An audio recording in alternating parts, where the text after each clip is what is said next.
The first sign wasn't the invitation. It was the photos.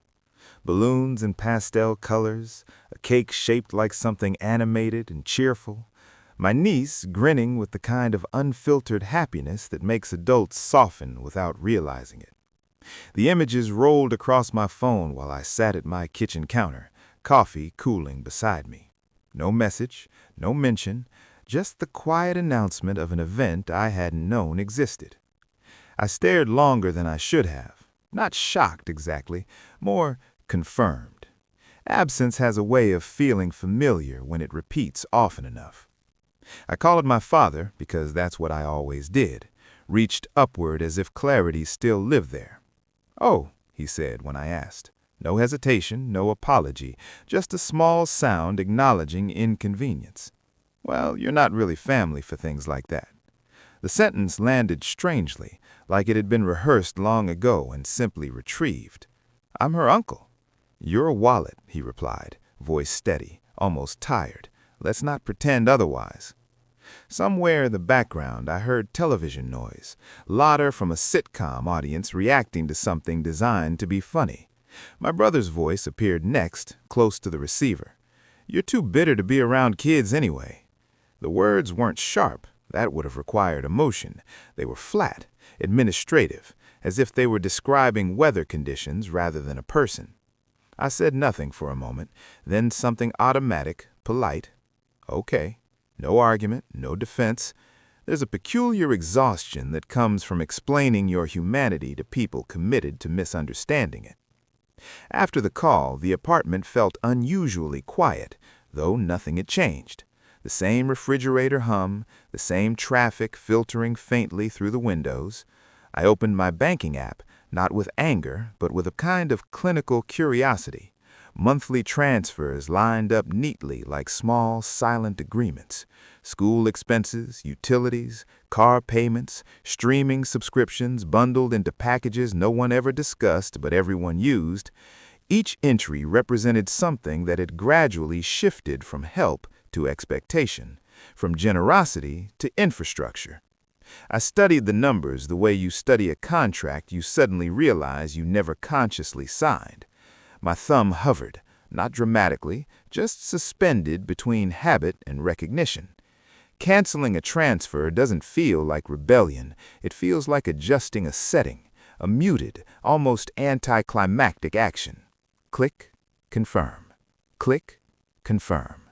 No surge of satisfaction followed, only a subtle lightness like releasing tension you hadn't noticed holding. Over the next hour, I moved through digital dashboards and account panels, performing small acts of administrative withdrawal, streaming services, shared access permissions, auto-pay structures. It all felt strangely impersonal, which I realized mirrored the relationships themselves.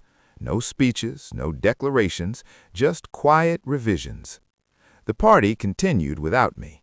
I knew this not because anyone told me, but because my niece's mother posted another photo. Children clustered around the cake, adults leaning inward with practiced smiles. Everything looked warm, functional, intact. For a moment, doubt flickered. Maybe my father was right. Maybe presents had always been optional. 2 days later, my phone rang. My brother. His name on the screen carried none of its former emotional charge, just information. "Did you change something with the car payment?" His tone wasn't accusatory, it was confused, threaded with the faint anxiety of disrupted routine. I adjusted my accounts. "What does that mean?" "It means I'm no longer financing things I'm not part of." A pause, then a strained laugh. "Come on, don't be dramatic." Dramatic? An interesting word for the absence of money. Before I could respond, another sound intruded. Muffled voices, movement, something happening beyond the conversation. "What's going on?" I asked. "Nothing," he said quickly, but voices grew clearer. A knock, then another, not hesitant, procedural. Through the receiver, I heard a new voice, neutral, professional, unmistakably external. "Sir, we're here regarding the vehicle." Silence expanded. "What?" my brother said, the word cracking slightly. "The account is in default." "There has to be a mistake." "No mistake, sir." A Authority never raises its voice. It doesn't need to. Contracts speak fluently on its behalf. I leaned back against my kitchen chair, eyes drifting toward the window as if the scene might somehow be visible from miles away.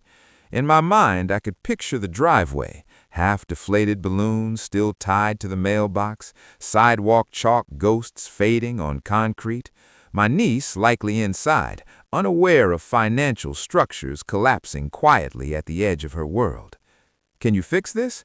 my brother asked finally. The question arrived stripped of earlier confidence. No sarcasm, no dismissal, just need.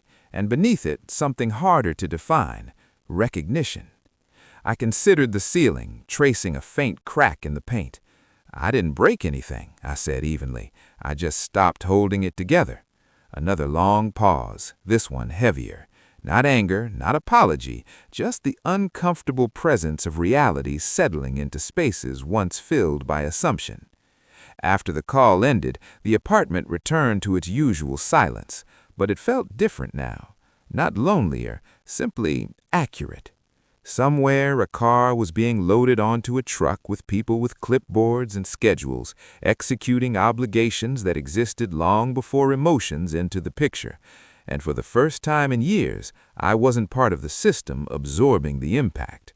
No triumph followed, only a strange, steady calm.